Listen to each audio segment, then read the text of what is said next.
quickened his pace as the morning tour of Mac's bones took him past the abomination of a spaceship that Crick had the gall to refer to as a yacht.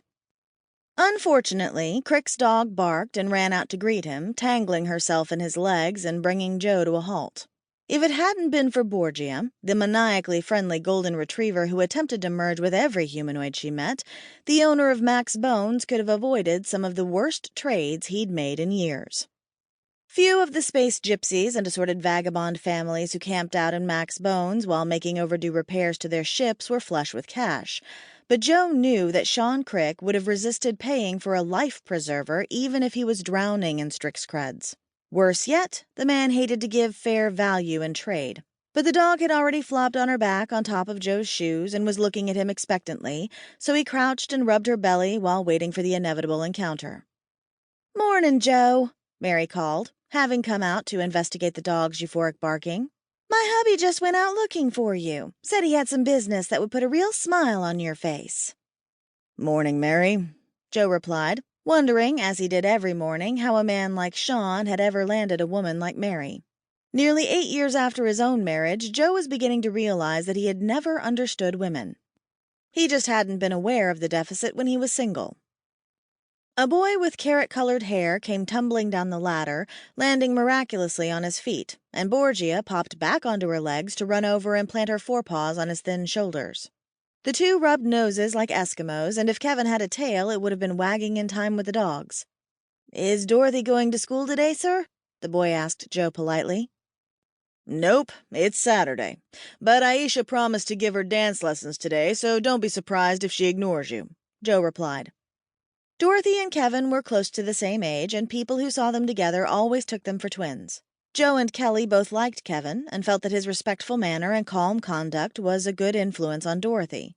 Lately, it seemed like the boy was spending more time in the McAllisters' converted ice harvester than in his father's cobbled-together pile of mismatched parts, many of which had belonged to Joe not too long before. "I'll just run over and see then, sir," Kevin replied, but he waited for Joe's nod before he took off like a rocket, Borgia at his heels.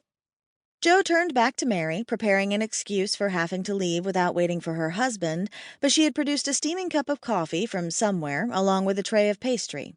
The older Crick children had knocked together a sort of picnic table where the family took its meals, so Joe accepted his fate and sat down to wait for Sean's return.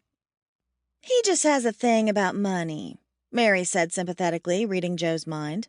"His own father got a hold of this ship somehow when Sean's mother passed, and the two of them eked out a living as small traders on the fringes of Stryx space.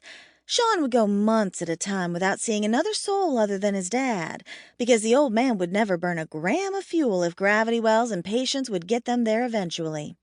I think the main reason Sean married me was for my cooking. His father raised him on dehydrated rations way past their use-by dates that they would scavenge from space dumps. Even with the exercise machines, he had bones like a bird when his father took sick, and they practically crash-landed on Argus 8, where my family worked as sharecroppers."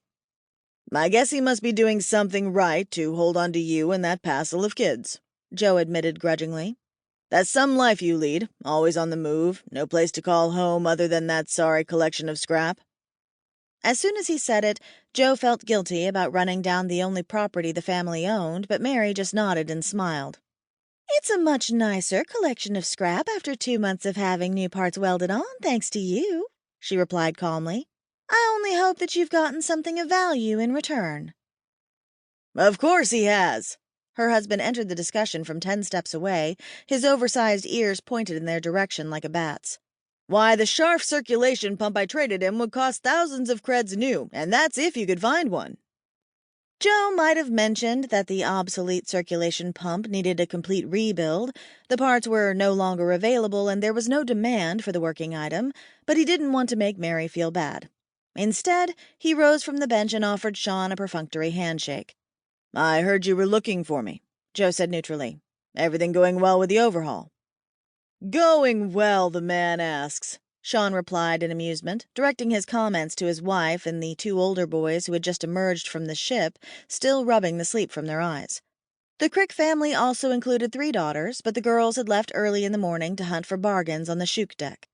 "It's going so well that it's finished. That's how well it's going." Joe looked